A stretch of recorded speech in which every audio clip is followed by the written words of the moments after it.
J'ai trompé le seul homme qui voulait construire un avenir avec moi, et je n'ai compris ce que j'avais perdu que lorsque j'ai vu l'argent qu'il mettait de côté pour nous. Je travaillais comme caissière dans un supermarché.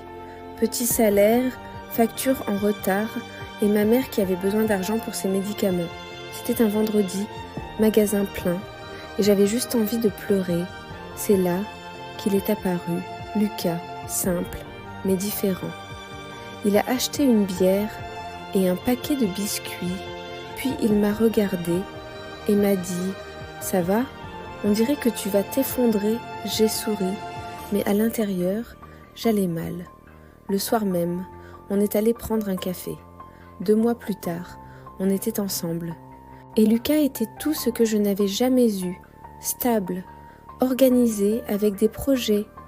Il parlait d'avenir, de voyage, de maison. Et c'est là que le problème a commencé. Ce n'était pas lui, c'était moi. Parce qu'à chaque fois qu'il parlait de vie meilleure, je pensais à ma mère qui comptait les pièces pour payer les factures. Je me sentais petite à côté de lui, comme si je n'étais pas à ma place. Et j'ai fait la pire erreur de ma vie. J'ai envoyé un message à mon ex. « Tu es réveillé ?» Il a répondu en quelques secondes. On s'est vu, on a bu, on a ri, et j'ai fait ce que je n'aurais jamais dû faire. J'ai trompé Lucas avec quelqu'un qui n'avait rien, mais qui me faisait me sentir à ma place dans ma propre misère. Pendant 3 mois, j'ai vécu dans le mensonge. Je mentais, je cachais, je faisais semblant, et lui continuait à me traiter comme si j'étais tout pour lui, jusqu'au jour où il a découvert. Il n'a pas crié. Il m'a juste invité à dîner. Il s'est assis en face de moi, a posé son téléphone sur la table, et il a dit « Avant tout, je dois te montrer quelque chose ».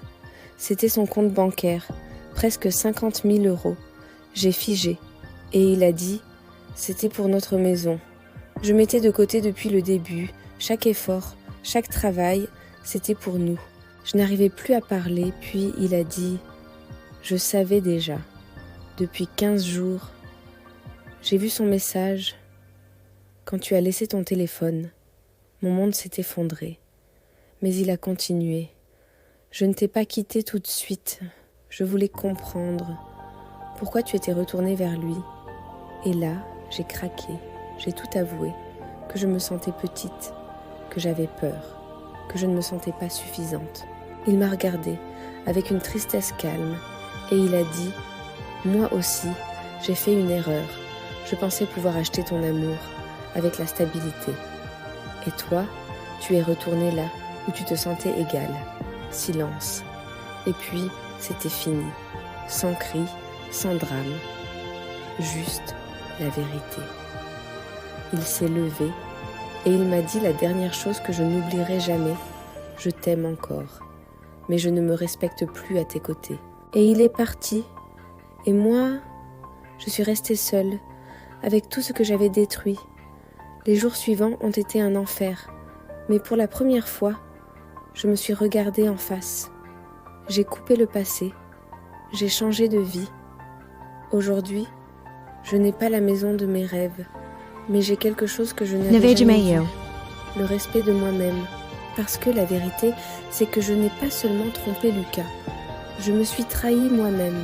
Si tu écoutes ça et qu'écoutes ça, pose-toi cette question. Est-ce que je vis vraiment ou est-ce que je répète les mêmes schémas ? Parce que tant que tu ne changes pas ça, rien ne changera.